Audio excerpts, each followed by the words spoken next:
Hi, everyone, and welcome to Youth Amplified, a podcast that inspires, empowers, and connects. I'm Brian. And I'm Ronna. And in the spotlight today, we continue with Soundcheck, talent versus opportunity. What's holding our young musicians back? We're joined around the table today by Josh from Cohesion, Alexis, and a veteran musician and leader of the Camden Community Band, Ronna Brian. Thanks, Brian. It's an interesting panel. So, Ronna, let's get right into it. Let's do it. So, Josh, you first. Let's talk about raw talent. And what role does raw talent play in a musician's success? Yeah, I think it's interesting. I think there's a lot to be said for raw talent. One quote that I always took to heart when I was growing up was, hard work beats talent when talent doesn't work hard. And I think it's true, because I think sometimes you can be the best in the world, but if you don't have the guts to get up and do it, or you don't have the drive to push when it matters and, really get into gear, then the people who are willing to take that extra step are going to, succeed where you might not. So I think it's important, but I don't think it's everything to the industry. Yeah. Great insights. And I guess I'm also keen to know how much of it is about opportunity and exposure. Yeah, I think this is probably where living in the digital age is super helpful.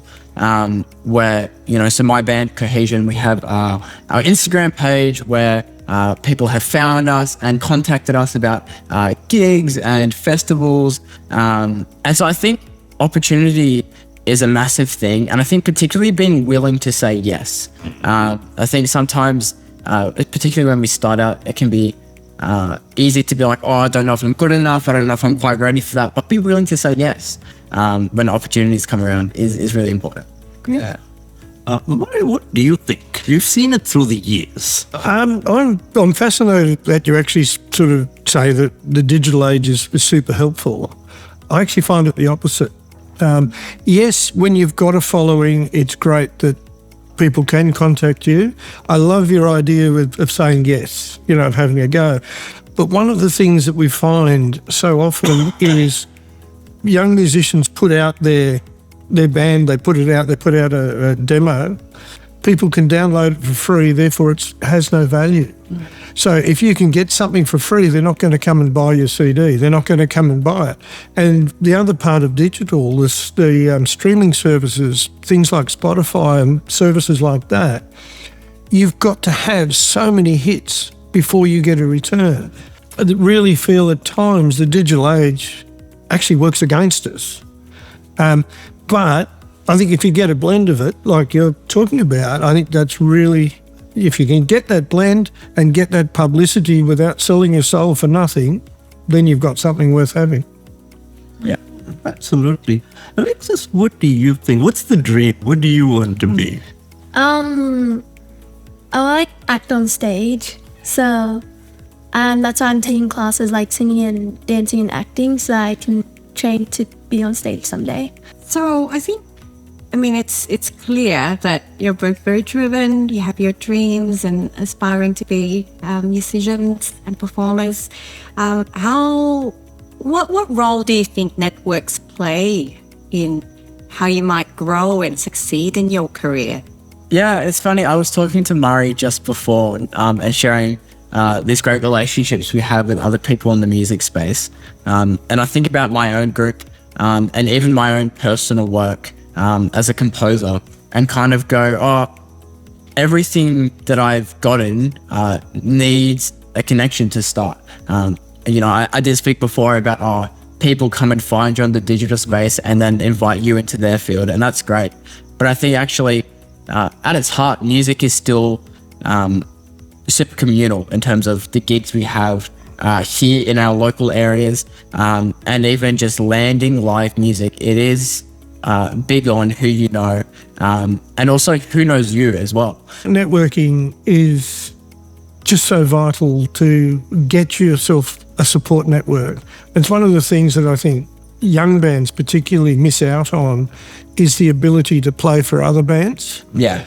to get in and go, look, this is a jam session, for you to be able to get out and be on stage in front of others so that they look at it and go, oh, we want her for our show. Yeah. Great insights. So, Murray, let's stay with you for a moment and let's now look at the cost of making music today. And I guess how much of a challenge is it, do you think, for young artists to afford instruments, studio time and promotion? Instruments are probably the cheapest part. You can go down to cash converters and buy a decent guitar. And instruments, like from my perspective as a brass musician, even Aldi sell instruments. You can go to Aldi and get your weekly groceries, 3 garden gnomes and a trumpet. It's not that bad. Where it starts to get expensive, though, is when you're a band and you're going out, suddenly everyone expects you to have insurance. And for a young band particularly, who's going to insure you? And unfortunately, everyone wants you to have your own insurance, things like that. You've then got to transport equipment. You've then got to upskill your equipment as you go. The little amp that you bought with the guitar isn't going to last long. You need to get something better, and then it just rolls on from there. So you've got to match that with the expectation as well of a return. So you can be the greatest soloist in your house with a little 10-watt amp and a cheap guitar, and you can play everything. I think you said earlier, as you've got to get out and get around, suddenly you discover that 10-watt amp isn't going to cut it. You need to get the 50-watt amp, you need to get the pedals, and, it's something to aspire to. It's the other hidden costs of insurance, of transport, of, having a space, hiring a space, because no rehearsal space is free, basically. And so I think one of the most important things that we can look at is community accessible rehearsal spaces. Now, Josh, I saw you nodding away. What are your thoughts? Yeah, it's interesting because I think Murray's right on the money, where I think the entry level to music probably has never been lower, in the sense that with the mass production of instruments, it is easy to get something that sounds reasonable for a musician to come in. I would say one of the positives of that, though, is that studio gear has also gotten to a point where to have a basic home studio setup is actually affordable for musicians to get into. So for bands who want to, huddle in the living room and record some music, actually they can do that. They might still need to pay someone to do the mixing and mastering on their tracks or their album or whatever it is. But I think actually it's breaking down that barrier to allow people to actually enter that scene. You're just talking about, getting ready to record your own album. Yeah.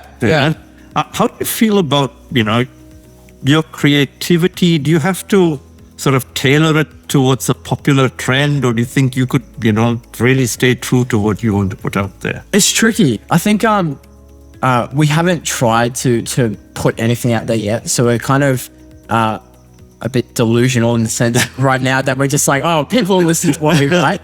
I was listening to a podcast recently on John Mayer, who was talking about his stuff, and John Mayer said that the pieces I loved, his blues guitar stuff, the things that really inspired him, no one really wanted to listen to, but it was his cheesy pop stuff that he felt on the fence about that really took off.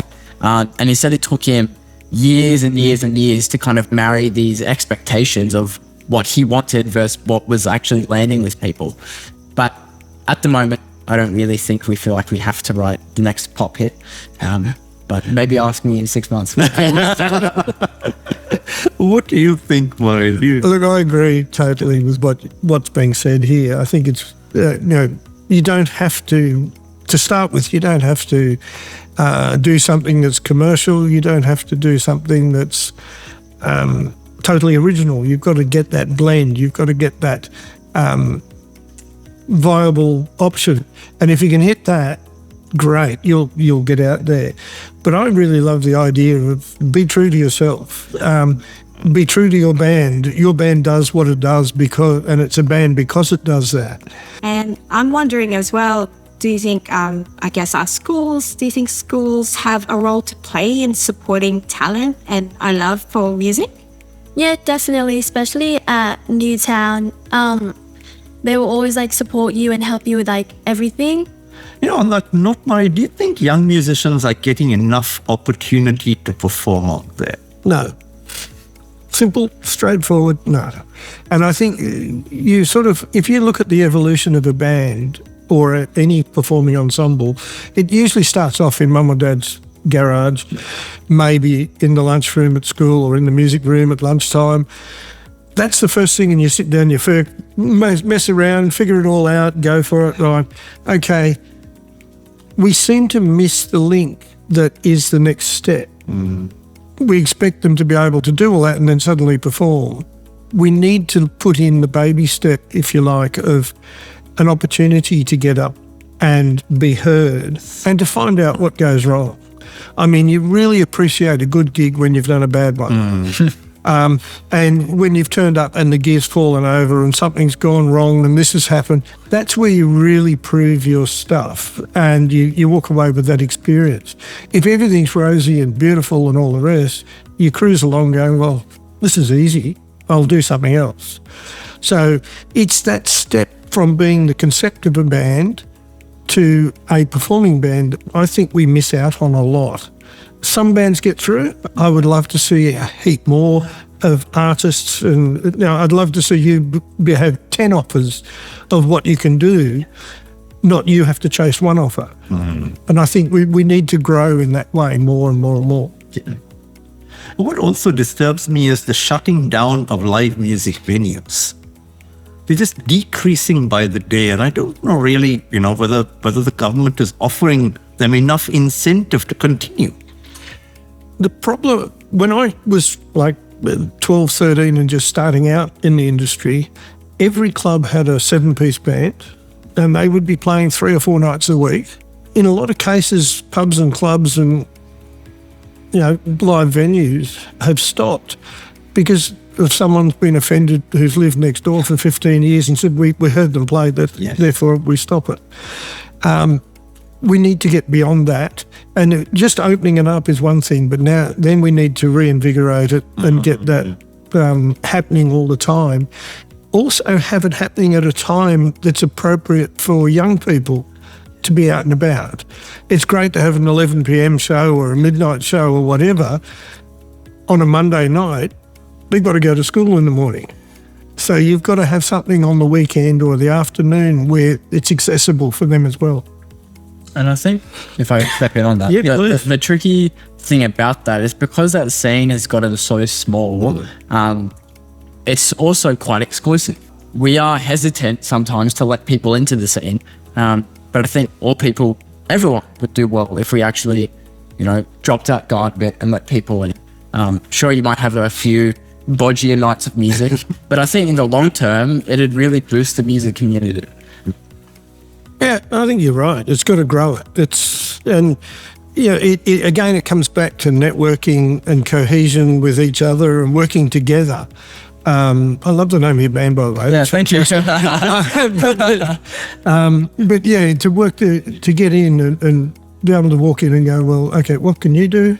All right, you can come up and sing a couple of songs. What can you do? Right, come on up and have a play. And, there's so much of that I think is missing at the moment. Great insights there.